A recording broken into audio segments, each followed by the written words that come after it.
Radio Infinita, con el auspicio de BCI Corporate and Investment Banking, banqueros comprometidos con tu negocio desde 1937, presentan Mirada Financiera. El periodista Nicolás Paut analiza los principales hechos que mueven a los mercados financieros de Chile y el mundo.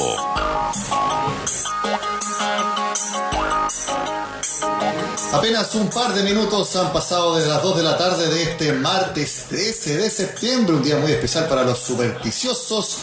Hacemos, por supuesto, la mirada financiera de este martes. Soy Nicolás Paut y voy a estar reemplazando, y al igual que ayer y por toda la semana, Paulina Yarur, quien se encuentra en unos merecidos días de asueto, como es costumbre también. Me encuentro en el piso 15 del edificio corporativo de BCI, haciendo esta mirada financiera, esta vez junto a Pamela Ausenker, subgerente de estudios de renta variable de BCI. Pamela, gracias por estar con nosotros. Hola, Nico, muchas gracias a usted. Y hoy va a ser un día muy especial, lo es, ustedes lo podrán haber visto en las noticias. En Brasil hay coyuntura política, hay coyuntura económica hace bastante tiempo y de eso queremos conversar con Pamela y para eso tomamos contacto con Carlos Salaf, quien es el director representante del BCI allá en Brasil. Carlos, gracias por este contacto con Mirada Financiera. Muy buenos días, Nicolás, Pamela, y a todos que están escuchando la Mirada Financiera. Carlos, no hay ninguna duda de que la noticia del día allá en Brasil es la destitución del diputado Cunha, que las personas en donde estén se preguntarán quién es él. Bueno, fue el gran líder del impeachment que finalmente destituyó a Dilma Rousseff de la presidencia de Brasil. Se le investigaba al diputado Cunha por distintos casos de corrupción ligados al Petrobras. También se le investigaba por cuentas en Suiza que él no había declarado. Finalmente, el Congreso brasileño lo destituyó. Carlos, quisiera preguntarte, ¿cuál es el ambiente? ¿Cómo reaccionaron los mercados ante la destitución del diputado Cunha? Bueno, el ambiente político parece que está se tornando mejor en términos de más transparentes, las definiciones siendo que estaban a mucho aguardadas siendo tomadas, ¿no? Ahora ya tenemos un nuevo presidente, Michel Temer, tenemos un nuevo presidente de la Cámara, que justamente era el cargo que tenía Eduardo Cunha.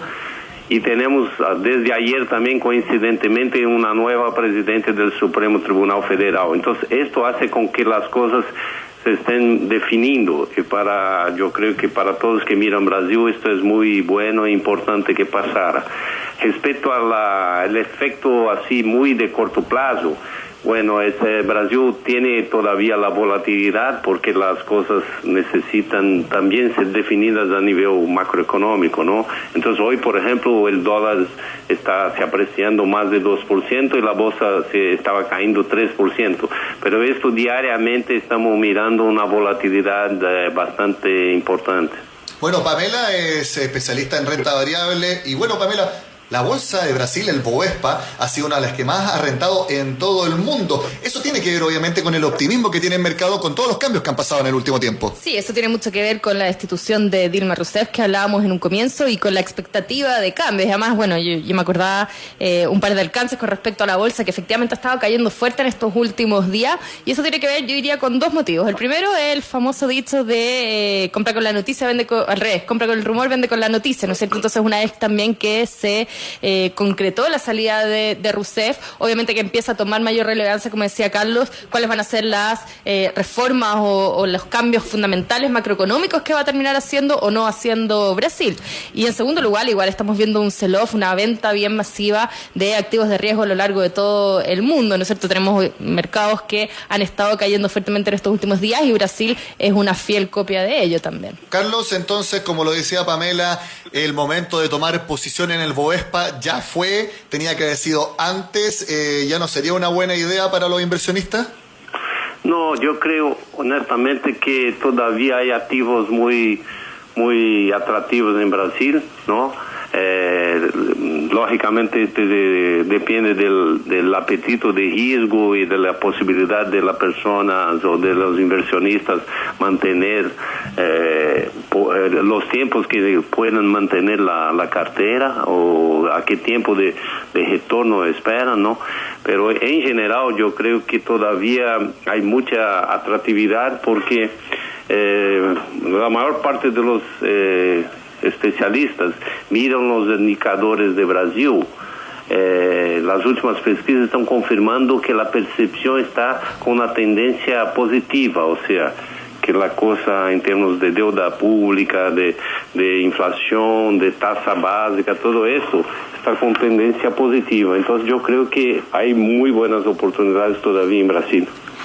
Sí, quizás complementando un poco eso, mencionar que efectivamente hemos visto cambio de tendencia en los indicadores de confianza, y yo diría además que lo principal es que quizás obviando lo que ha pasado estos últimos 5 días, que es cuando yo mencionaba que habíamos visto caídas muy fuertes en la bolsa, en general hemos visto inversionistas a nivel global buscando retornos positivos, porque no hay que olvidar que todo lo que es el mundo desarrollado está muy golpeado también, y las tasas también en niveles sumamente bajos, aunque han repuntado en los últimos días, y en ese esquema también se ha visto entrada fuerte de inversionistas al mundo emergente, en particular a lo que ha sido Latinoamérica, que había sido una región muy olvidada. Y yo creo que en parte apoyado por estos cambios de confianza, este cambio de tendencia a la confianza en Brasil, y apoyado porque las valorizaciones también siguen estando algo positivas. Sí, recordemos que la inflación en Brasil está disparada hace bastante tiempo, y eso ha llevado a que el Banco Central local suba mucho la tasa de interés. Eso de por sí debiera ser algo atractivo para los inversionistas por el retorno esperado. ¿Esa es una correcta lectura,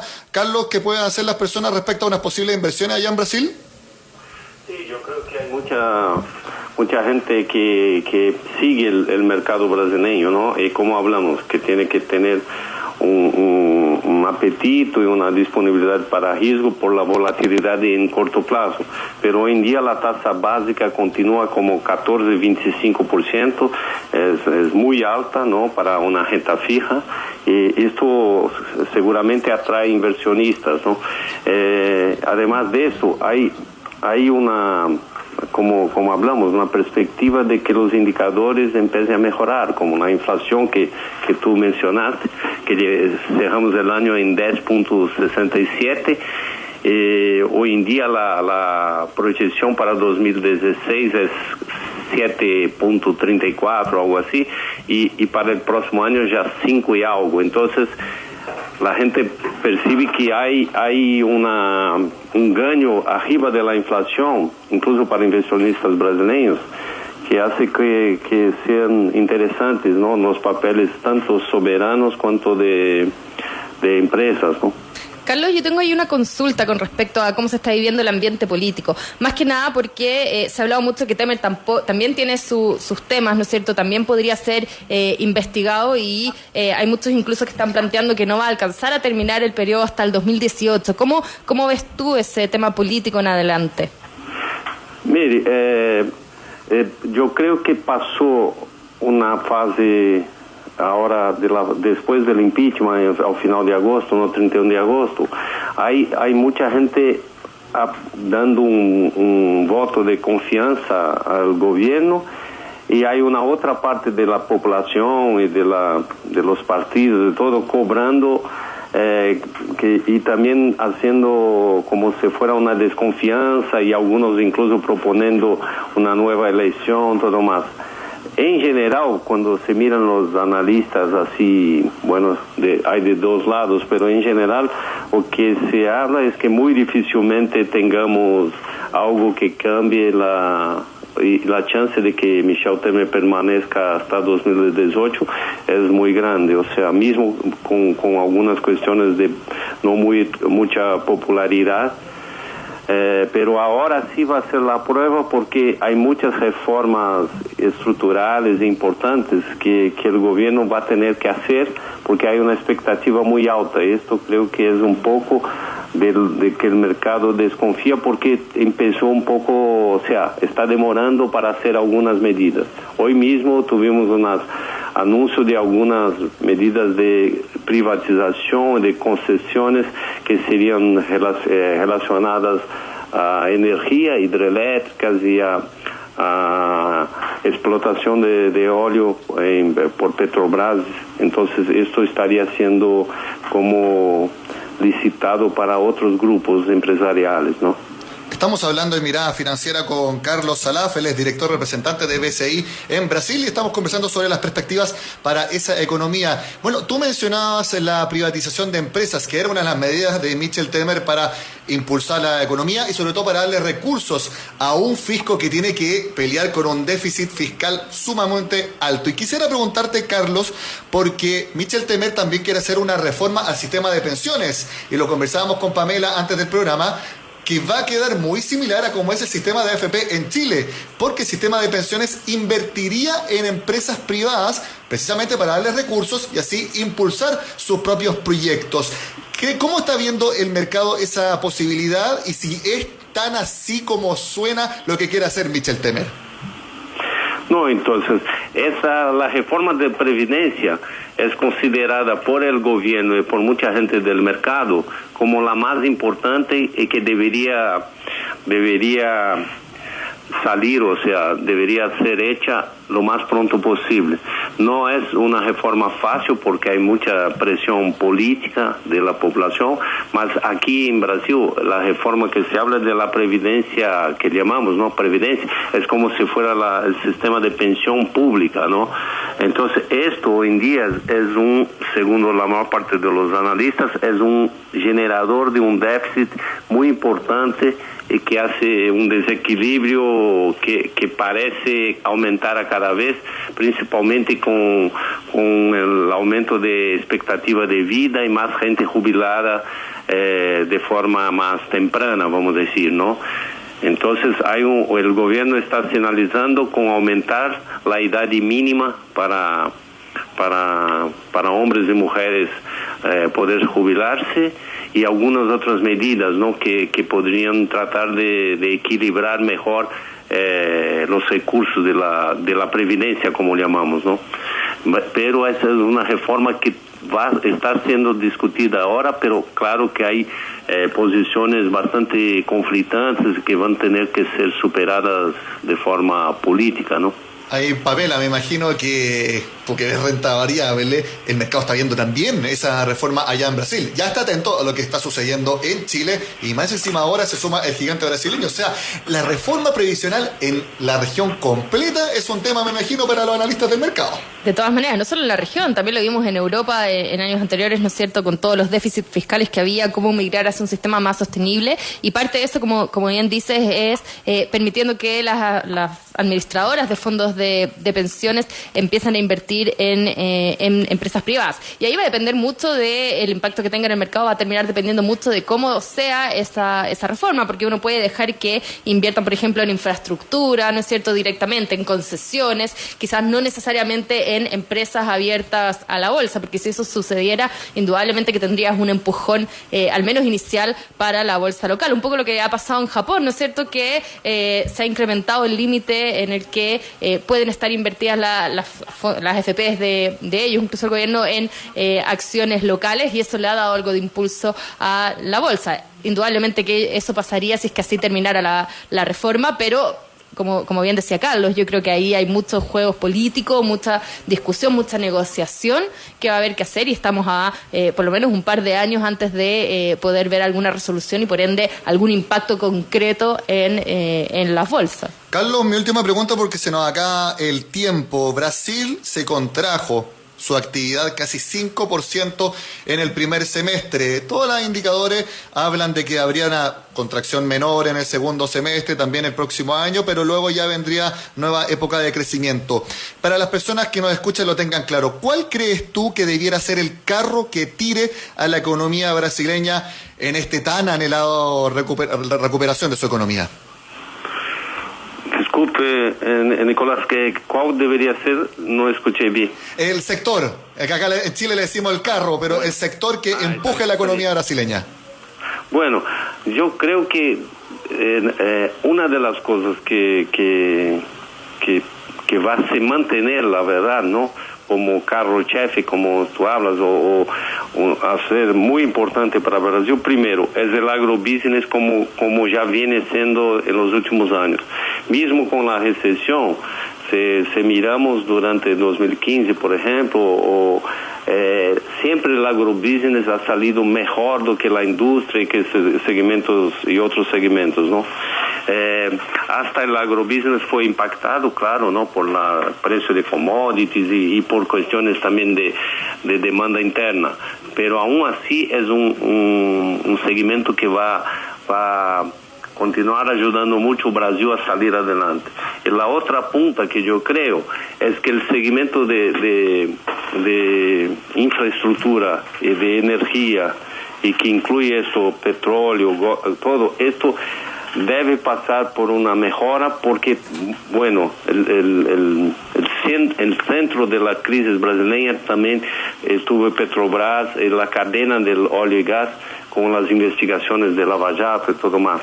Y con esto, la nueva dirección de Petrobras y estas concesiones que el gobierno está haciendo con ventas de activos, todo, es para dejar la empresa y el segmento de una forma más, vamos a decir, con mejor costos, con mejor eficiencia. Esto yo creo que va a levantar un poco también toda la cadena, ¿no? Que estaba muy restringida por la casi paralización de las actividades de muchos segmentos o disminución de Petrobras. Entonces yo creo que estos segmentos de infraestructura, que también con los cambios de privatización, de concesión, todo esto también va a levantar un poco la economía de Brasil, la demanda interna y todo más, ¿no? Agricultura e infraestructura, entonces, es la apuesta de Carlos Salaf, director representante de BCI en Brasil, para que ese país se recupere. Carlos, muchas gracias por tu tiempo con Mirada Financiera.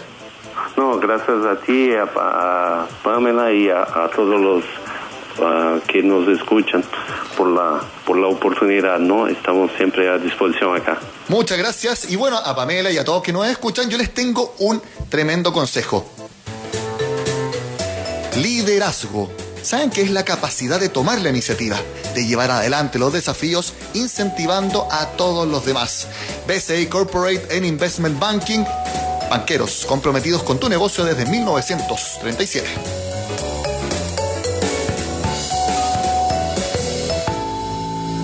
El rugido de un león puede escucharse a más de 8 kilómetros de distancia. Eso es liderazgo. En BCI Corporate and Investment Banking somos diferentes y eso está en nuestra naturaleza. Por eso llevamos casi 80 años junto a nuestros clientes, demostrando nuestro liderazgo. BCI Corporate and Investment Banking. Banqueros comprometidos con tu negocio desde 1937. Banco BCI es agente comercializador de cuotas de fondos administrados por BCI Asset Management. Infórmese sobre la garantía estatal de los depósitos en su banco en www.sbif.cl. Antes de contratar, informes en www.bci.cl.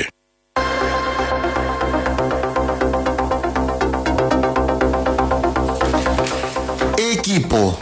Eso es lo importante hoy en día, es buscar soluciones en conjunto cuando los talentos actúan con un objetivo común. BCI Corporate and Investment Banking, banqueros comprometidos con tu negocio desde 1937.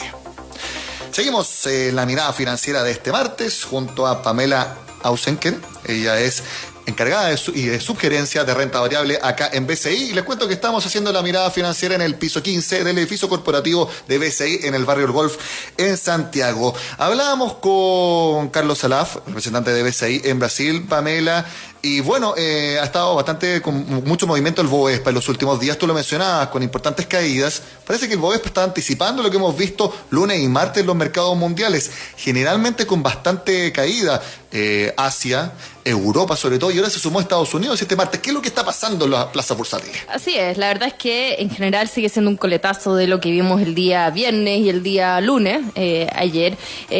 Obviamente que todos los comentarios que hemos tenido de los personeros de la Fed apuntando a que pudiera venir un alza quizás más temprano que lo que el mercado tiene hoy día asimilado, ha estado de alguna otra manera haciendo que todos los activos de riesgo muestren caídas importantes, y de hecho los bonos en ese sentido mostrando alzas significativas en sus tasas también, ¿no es cierto? Hoy día hay que tener en cuenta que lo que ha estado haciendo los inversionistas en general a nivel global es, dadas las bajas tasas que teníamos en bonos, ir migrando hacia activos con mayor riesgo, buscando rentabilidad y en particular se habían ido subiendo bastante fuerte en mercados emergentes y ahí es donde habíamos visto Brasil con buenos rendimientos, incluso Chile, aunque en menor magnitud, siempre hemos tenido una bolsa más defensiva en ese sentido, pero también con un tono bastante positivo en lo que va del año y un poco estos comentarios que ya terminaron el día viernes, la verdad es que hicieron que los inversionistas dijeran, bueno, tomemos utilidad en donde haya que tomar utilidad y empecemos a refugiarnos un poquito más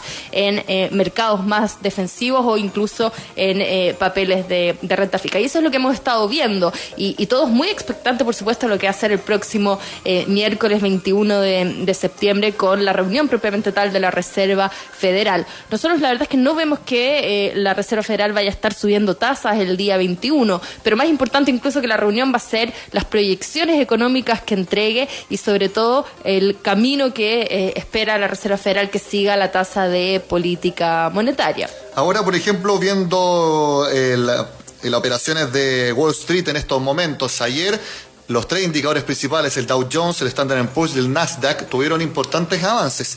Pero ahora todo lo contrario. Tenemos al Dow Jones a media jornada cayendo 1,51, el Standard & Poor's cayendo también exactamente lo mismo y el Nasdaq 1,46%. Están bastante esquizofrénicas las cosas en Wall Street, bastante bipolaridad y sobre todo que algo que pasa en Estados Unidos con la Reserva Federal y que no vemos acá es que cada uno de los gobernadores de las distintas ciudades dice exactamente lo que piensa. No están alineados, no es que nos cuadramos todos con Janet Yellen para que nos veamos como una Reserva Federal unida. No, ellos parece que quieren verse como unos gobernadores muy francos y cada uno dice, no, está cerca la posibilidad de alza de tasa y el otro dice, no, ¿saben qué? No está tan cerca. Y en verdad parece que los mercados están prácticamente reaccionando día a día con lo que cada uno de los gobernadores está diciendo. Así ha sido, actúan más como un congreso en ese sentido que como un banco central, ¿no es cierto? Porque también es un esquema distinto al que tenemos, por supuesto, en Chile. Pero efectivamente es como tú dices, han estado reaccionando cada uno de los comentarios y esos comentarios terminaron el día de ayer, porque hoy día la Reserva Federal entró en periodo de blackout y hasta la próxima reunión ya ningún personero puede salir a hablar ni a comentar cómo ve las tasas de interés. Y por eso es tan importante también conocer la posición de cada uno de los presidentes de estos bancos centrales regionales versus si son más pro subir tasa de interés o mantener tasa de interés. Lo que pasó el viernes fue que tuvimos a Rosengreen que generalmente optaba por más bien mantener la tasa diciendo que con una versión un poquito más alcista, diciendo que podríamos ver un alza, que ya están dados los casos suficientes para tener un alza. Y por supuesto que el mercado, que además recordemos que solamente hace un par de semanas el S&P tocó nuevamente máximos históricos, el Nasdaq lo tocó la semana pasada, entonces cuando uno está en estos niveles, ¿no es cierto?, de bolsas, por supuesto que cualquier movimiento contrario asusta al mercado y en ese sentido se refugia. ¿Hay menor margen de ganancia entonces para quienes quieran apostar por Wall Street, teniendo en cuenta lo que tú dices, que han tocado máximos históricos y ya hace bastante tiempo que vemos las noticias prácticamente a diario? No digo que todos los días, pongámoslo en contexto, pero por lo menos una vez a la semana o una vez cada 2 semanas, de que los indicadores de Wall Street están tocando máximos niveles históricos. ¿Hay poco margen entonces para apostar ahí?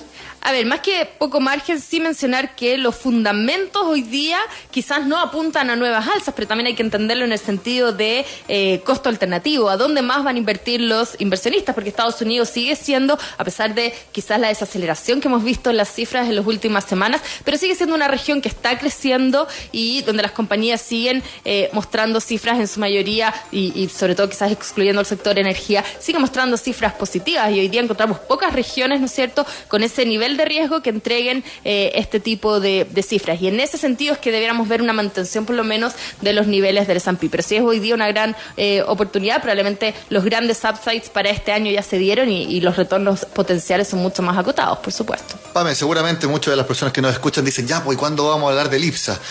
Cayó ayer el IPSA y ahora a mitad de jornada, 3/4 de jornada en verdad, también cayendo levemente 0,25%. ¿Qué es lo que está pasando con la bolsa? Levemente. Yo creo que eso es explicar el IPSA.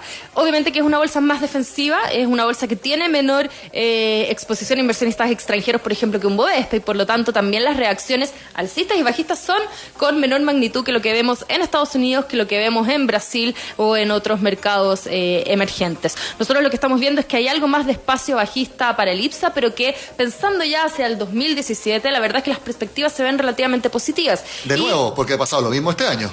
Pero bueno, nosotros a finales del 2015 habíamos fijado un target para el IPSA en torno a 4.200 puntos, que de hecho lo tocamos, estuvimos muy cerquita de ese nivel y esperamos que recupere hacia finales de año los meses que quedan también y cerremos en torno a los niveles que habíamos planteado el año anterior. Y ya pensando en el 2017, creo que hay dos factores que uno no puede sacar de la ecuación. El primero es utilidades de empresas que van a estar mostrando mejoras, que hacía ya varios años que no veíamos crecimiento en utilidades. Y el segundo y más importante es la expectativa que se está generando a raíz de la contienda presidencial del próximo año. Y no hay que olvidar que los mercados de alguna otra manera adelantan todas estas decisiones e importa más la expectativa que lo que está ocurriendo, por ejemplo, hoy día en la economía, donde ya se tiene incorporado en todos los modelos y en todos los supuestos que estamos viviendo una desaceleración. Oye, Pamela, ¿y por qué en BCI tienen ustedes mejores perspectivas para el IPSA y sobre todo para las utilidades de las empresas? Porque uno ve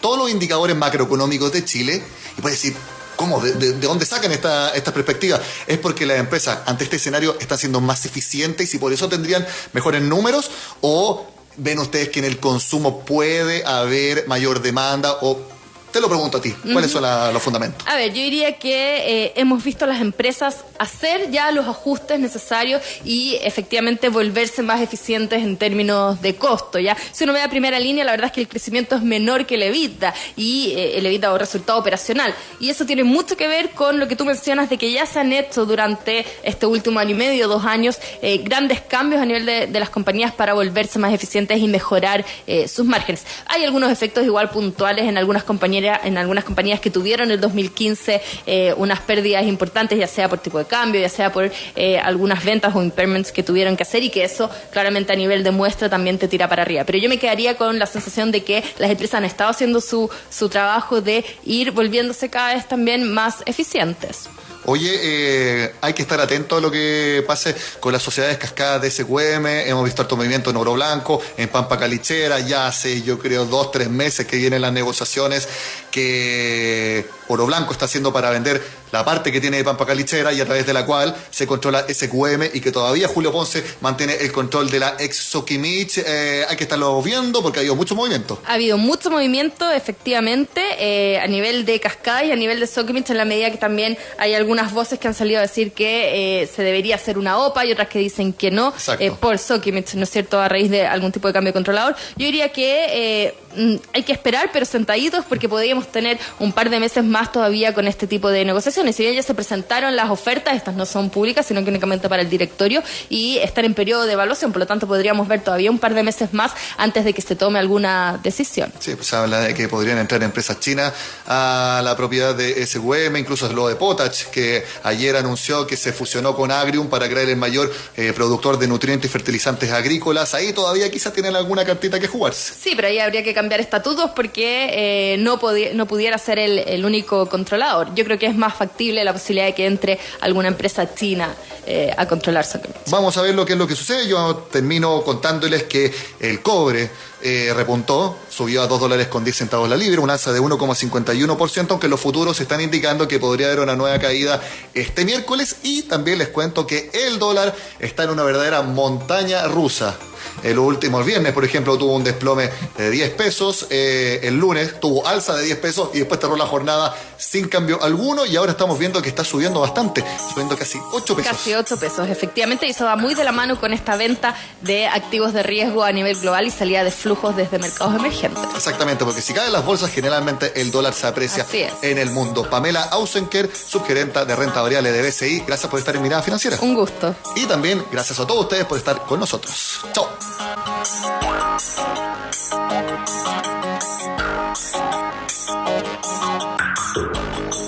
Esto fue Mirada Financiera, con el auspicio de BCI Corporate and Investment Banking, banqueros comprometidos con tu negocio desde 1937.